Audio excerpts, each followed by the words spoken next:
இயேசுவில் பிரியமான சகோதரிகளே சகோதரிகளே, இன்று புனித வாரத்தின் புனித வெள்ளியை நினைவில் கொண்டுள்ளோம். இன்றைய நாளிலே நாம் ஆண்டவர் இயேசு கிறிஸ்துனுடைய பாடுகளை பற்றி ஆழமாக சிந்திக்க உங்களை அன்போடு அழைக்கிறேன். இந்த புனித வெள்ளி அன்று நாம் ஆழமாக சில வார்த்தைகளை பற்றி இயேசுவினுடைய வாழ்வில் நம்முடைய வாழ்வு எப்படி நிலைத்திருக்கிறது என்பதை பற்றியும் உங்களோடு பகிர ஆசைப்படுகிறேன்.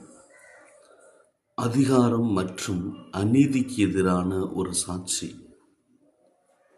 புனித அம்ப்ரோஸ் கூறுகிறார், அநீதி இழைக்கப்படும் போது மௌனமாக இருப்பது அநீதி செய்பவருக்கு துணை போவதற்கு சமம் என்று.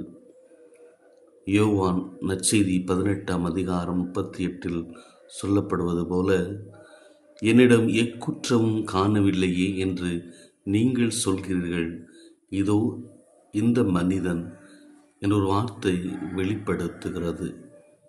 பல நேரங்களில் நாம் எங்கெல்லாம் உண்மைக்கு புறம்பாக செயல்கள் நம் கண்முன்னே நடக்குகிறதோ, அல்லது உண்மைக்கு புறம்பாக எந்த மனிதன் வாழ்கிறானோ, பல நேரங்களில் அவன் எனக்கு தேவைப்படுகிறவனாகவும் அவன் எனக்கு சொந்தமாகவும் இருப்பதனால் அங்கே நாம் அநீதிக்கு துணை போகிறோம். உண்மையை மறந்து பொய்க்கு துணையாக, உண்மைக்கு எதிராக நாம் அந்த மனிதர்களோடு பயணம் செய்வதை ஆண்டவர் சுட்டி காட்டுகிறார். நாம் அனைவரும் அநீதிக்கு இழைக்கப்படும் அந்த துரோகத்தின் மனிதர்களுக்கு எதிராக நாம் குரல் கொடுக்க வேண்டும் என்று ஆண்டவர் ஆசைப்படுகிறார். இரண்டாவதாக, ஓரங்கட்டப்படுபவர்களின் தோழன். சமூகம் யாரை தீண்டத்தகாதவர்கள் என்றும் கைவிடப்பட்டவர்கள் என்றும் கருதியதோ அவர்கள் மத்தியில் வாழ்ந்தவர்தான், வாழ்ந்து சிலுவையில் தொங்கியவர்தான் நம் ஆண்டவர் இயேசு கிறிஸ்து. மார்க் நற்செய்தி 15ஆம் அதிகாரம் 27 சொல்லப்படுவது போல, அவரோடு 2 கள்வர்களையும் ஒருவனை வலப்புறமும் ஒருவனை இடப்புறமுமாக சிலுவையில் அறைந்தார்கள். புனித கிறிஸ்தோஸ்தம் கூறுகிறார், கிறிஸ்துவை தேவாலயத்தில் தேடுவதை விட தெருவோறும் வாடும் ஏழைகளின் காயங்களில் தேடுங்கள், அங்கேதான் அவர் சிலுவையில் தொங்கிக் கொண்டிருக்கிறார் என்றார். அன்புக்குரியவர்களே, ஆண்டவர் இயேசு கிறிஸ்து தன்னுடைய சிலுவையில் தொங்கி உயிர் விடும் நேரத்தில் கூட அங்கே இருக்கின்ற 2 கள்வர்களை மனமாற்றும் ஒரு இறைவனாக இருப்பதை நம்மால் பார்க்க முடிகிறது. அவர்களுடைய வாழ்வு முழுவதுமாக ஏழைகளுக்காகவும் எளியவர்களுக்காகவும் அவர்களின் காயங்களை துடைப்பதற்காகவே வலம் வந்தார் என்பதை நம்மால் பார்க்க முடிகிறது. நாமும் நம்முடைய வாழ்க்கையில் ஓரங்கட்ட மனிதர்களின் தோழனாக எப்பொழுதும் இருக்க வேண்டும் என்று இறைவன் நமக்கு அழைப்பு கொடுக்கிறார். மூன்றாவதாக, அமைதி வழியில் போராட்டம். வன்முறைக்கு வன்முறை தீர்வாகாது என்பதை தன் காயங்களின் மூலம் நம் ஆண்டவர் இயேசு கிறிஸ்து இந்த சமூகத்துக்கு உணர்த்திருக்கிறார். லூக்கா நற்செய்தி 23ஆம் அதிகாரம் 34 சொல்வது போல, தந்தையே இவர்களை மன்னியும், எனில் தாங்கள் செய்வது என்னவென்று இவர்களுக்கு தெரியவில்லை என்று. புனித 2ஆம் ஜான்பால் கூறுகிறார், மன்னிப்பு என்பது ஒரு பலவீனம் அல்ல, அது உலகிலே மிகப்பெரிய ஆற்றல் என்று. சிலுவை அந்த ஆற்றலின் அரியணை என்று அவர் கூறுகிறார். நாம் வன்முறைக்கு எதிராகவும் நமது குடும்பத்தில், உறவுகள் மத்தியில், சகோதர உறவுகள் மத்தியில் அவர்கள் நம்மிடையே பலவிதமான தவறுகளையும் துரோகங்களையும் செய்கின்ற பொழுது மன்னிப்பு மட்டுமே நமக்கு ஆறுதலாக இருக்க முடியும், நம்மை தேற்றுதலாக இருக்க முடியும், நம் அனைவரையும் ஒற்றுமையுடன் பலப்படுத்தும் ஒரு சக்தியாக இருக்க முடியும். எனவே ஒருவரை ஒருவர் மன்னித்து வாழ வேண்டும் என்பதை ஆண்டவர் தன்னுடைய பாடுகள் வழியாக நமக்கு வெளிப்படுத்துகிறார். நான்காவதாக பெண்களின் கண்ணீரும் துணிச்சலும். ஆண்கள் பயந்து ஓடிய சூழலில் சமூக தடைகளை தாண்டி சிலுவையின் மத்தியில் இயேசுவின் துன்பங்களோடு இணைந்து பங்கேற்ற பெண்களின் துணிச்சல் மகத்தானது என்பதை வெளிப்படுத்துகிறது. புனித அகஸ்டின் கூறுகிறார், பெண்கள் சிலுவைக்கு அருகில் நின்றார்கள் ஏனென்றால் அவர்கள் அதிகமாக அன்பு செய்தார்கள். அன்பு இருக்கும் இடத்தில் பயத்திற்கு இடமில்லை என்று. ஆனால் நம் ஆண்டவர் இயேசு கிறிஸ்து லூக்கா நற்செய்தி 23:28 கூறுவது போல, எருசலேம் மகளிரை, நீங்களோ உங்கள் பிள்ளைகளை எண்ணி அழுகுங்கள், எனக்காக அழ வேண்டாம் என்று தைரியப்படுத்துகிறார்.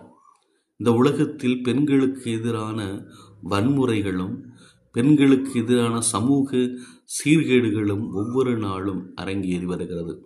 ஆனால் எத்தனை பெண்கள் இன்று இந்த சமூகங்களை தாண்டி, இந்த எதிர்ப்புகளை தாண்டி, வன்முறைகளை தாண்டி அவர்கள் செய்வது தவறு என்று போராட நாம் நினைக்கின்றோம்.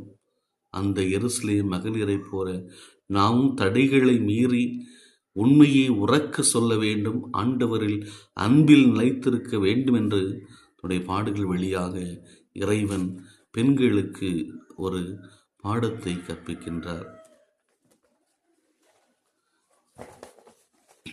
ஐந்தாவதாக அதிகாரமற்றவர்களின் பழிபொருள்.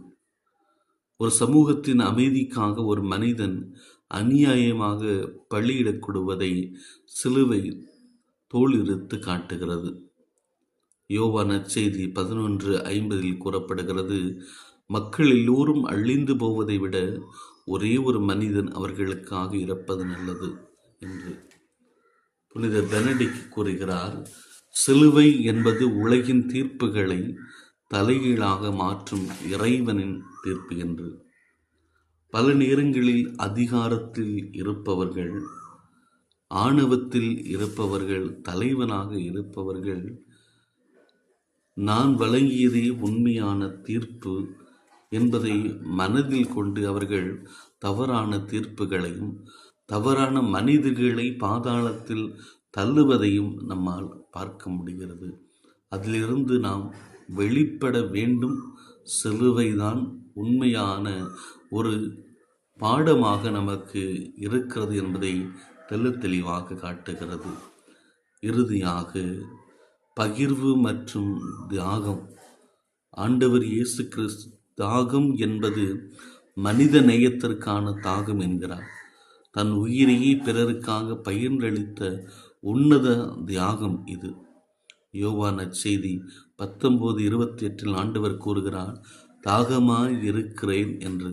இதைத்தான் புனித அன்னை தெரசா அவர்கள் கூறுகிறார், இயேசுவின் தாகம் தண்ணீருக்கானது அல்ல, அது ஆன்மாக்களின் அன்புக்காக அவர் கொண்ட தாகம். ஏழைகளின் தாகத்தை தணிப்பதே இயேசுவின் சிலுவை, இயேசுவின் தொங்கும் நம் ஆண்டவர் தரும் தண்ணீர் என்று அவர் கூறுகிறார். நாம் அன்புக்குரியவர்களே, ஆண்டவர் இயேசு கிறிஸ்து தன் சிலுவையில் தொங்கிக் கொண்டிருக்கின்ற பொழுது அந்த உடலை காப்பாற்றுவதற்காக அவர் தாகமாய் இருக்கிறது என்று சொன்னார் என்பதை நாம் உணர்கிறோம். ஆனால் ஆண்டவர் இயேசு கிறிஸ்து உண்மையாகவே வெளிப்படுத்துகிறார், இந்த உலகத்தில் கண் தெரியாதவர்கள், காது இயலாதவர்கள், பாவிகள், வரி தண்டுவோர், உடல் நோயினால் பாதிக்கப்பட்ட எத்தனையோ மனிதர்கள், உண்மைக்கு புறம்பாக அடிமைகளாக வாழுகின்ற மக்கள் என்று பல்வேறு விதமான மக்கள் இன்று சமூகத்தாலும் உறவுகளாலும் குடும்பங்களாலும் பங்கு சமூகத்தாலும் ஒதுக்கப்பட்டு தாகத்தால் ஏங்கிக் கொண்டிருக்கிறார்கள். அந்த மனிதர்களுக்கு நாம் அனைவரும் தாகத்தை தணிக்கும் ஒரு குரலாக, ஒரு உறவாக இருக்க வேண்டும். அதுவே எனது தியாகத்தின் மறு உருவம் என்பதை நம்மில் வாழ நம் ஆண்டவர் இயேசு கிறிஸ்து அழைப்பு விடுக்கிறார். எனவே அன்புக்குரியவர்களே, இயேசுவின் பாடுகளை வெறும் மனிதனாக இருந்து படித்துவிட்டு உணர்ந்து போவதை விட வாழ்வோடு வாழ்வாக வாழ நம் ஆண்டவர் இன்று அழைப்பு கொடுக்கிறார். மறைந்த திருத்தந்தை பிரான்சிஸ் அவர்களுடைய பார்வையில் 7 சமூக பரிமாணங்களை பற்றி அவர் பேசுகிறார். முதலாவது, இரக்கத்தின் முகம். யாரையும் தீர்ப்பிடாதீர்கள், யாரையும் ஒதுக்காதீர்கள் என்பதே இவரது தாரக மந்திரம்.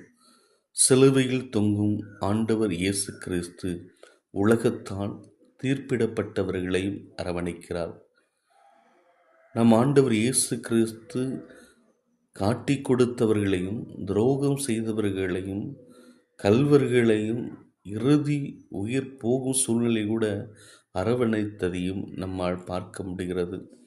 அதைத்தான் திருத்தந்தை கூறுகிறார், நமது முகம் இப்பொழுதும் இரக்கத்தின் முகமாக இருக்க வேண்டும்.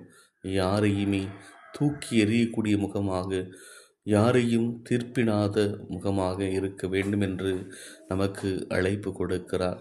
இரண்டாவதாக, தூக்கி எறியப்படும் கலாச்சாரத்தில் நாம் வாழ்வதை நினைவுபடுத்துகிறார்.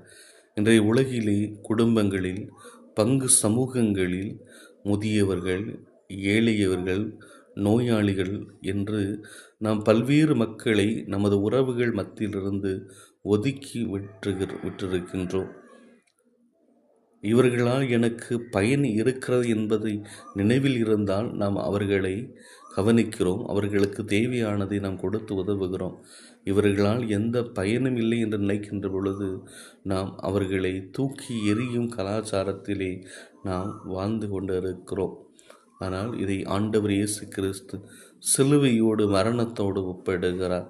நாம் இந்த கலாச்சாரத்திலிருந்து விடுபட்டு அனைவரையும் நேசிக்கின்ற, அவர்கள் எதுவுமே தரவில்லை என்றாலும் அவர்கள் எனது உறவு, எனது மக்கள் என்று நாம் நேசிக்க ஆண்டவர் அழைப்பு கொடுக்கிறார்.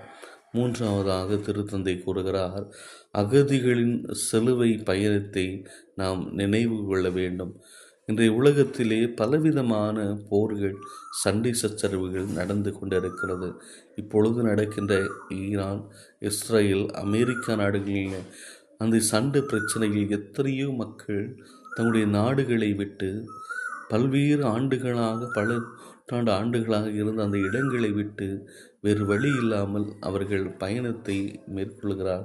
அந்த பயணம் சிலுவையின் மிகப்பெரிய பயணமாக அவர்களுக்கு இருக்கிறது என்று திருத்தந்தை அவர்கள் கூறுகிறார். அப்படிப்பட்ட மனிதர்கள் ஒரு இடத்திலிருந்து இன்னொரு இடத்திற்கு வருகின்ற பொழுதோ, அல்லது அவர்களை சந்திக்கின்ற பொழுதோ, அவர்களுக்கு உதவி செய்கின்ற அந்த ஒரு பாக்கியம் கிடைக்கின்ற பொழுதோ நாம் அவர்களுக்காக வாழ வேண்டும். அந்த சிலுவை பயணத்தில் நாமும் பயன்பெற வேண்டும் என்று திருத்தந்தை அழகாக கூறுகிறார். நான்காவதாக, புவிகோளின் அழுகுரலாக அவர் எடுத்துரைக்கிறார். இயேசுவின் தாகம் என்பது இயற்கை அன்னைப்படும் துயரத்தையும் குறிக்கிறது. சுற்றுச்சூழலை அழிப்பது, இயேசுவின் காயங்களை மீண்டும் நோக்கடிப்பது போன்றது என்கிறார். பல நேரங்களில் நாம் நமது வாழுகின்ற இடங்களை சுற்றி இருக்கின்ற இயற்கைகளை அழிப்பதற்கு நாம் துணை புரிகிறோம். அதை அழிப்பதற்கு மாற்றாக அதை வாழ்வாக்க நாம் உழைக்க வேண்டும் என்று திருத்தந்தை நமக்கு வலியுறுத்துகிறார். ஐந்தாவதாக, ஏழைகளின் திருச்சபை.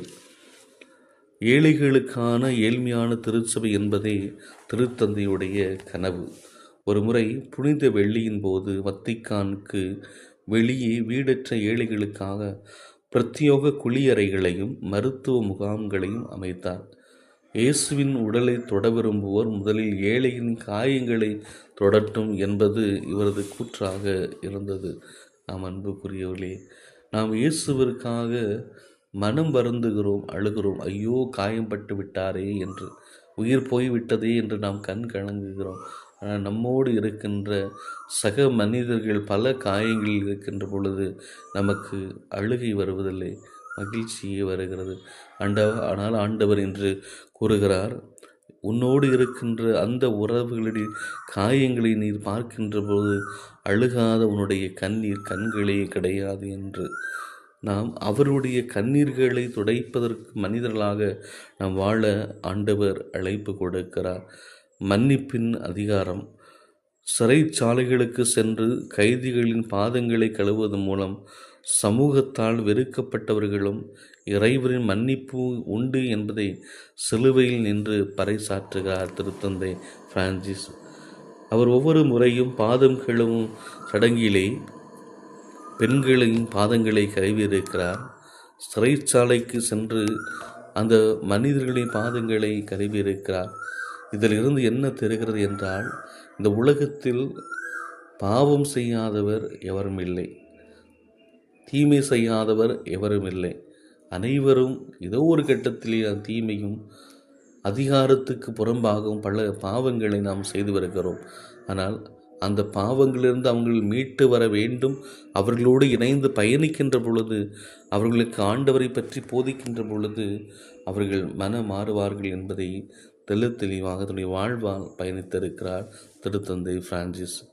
இறுதியாக, சிலுவை என்பது ஒரு காட்சி பொருள் அல்ல.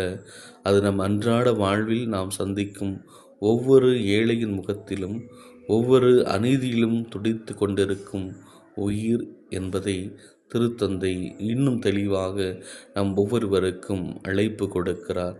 ஆம் அன்புக்குரியவர்களே, எங்கே ஒருவர் ஒரு ஏழை கஷ்டப்படுகிறாரோ, எங்கே ஒரு எளியவர் வாழ வழி இல்லாமல் தன்னுடைய வாழ்வை அழித்து கொண்டிருக்கிறாரோ, எங்கே ஒரு மனிதர் உண்மைக்கு புறம்பாக வாழ்ந்து கொண்டிருக்கிறாரோ, எங்கே ஒருவர் தன்னுடைய உறவுகளையும் நண்பர்களையும் பங்கு சமூகங்களையும் உறவுகளையும் வெறுத்துவிட்டு வாழ்கிறாரோ, அங்கே ஆண்டவருடைய சிலுவை உயிர் துடித்து கொண்டிருக்கிறது.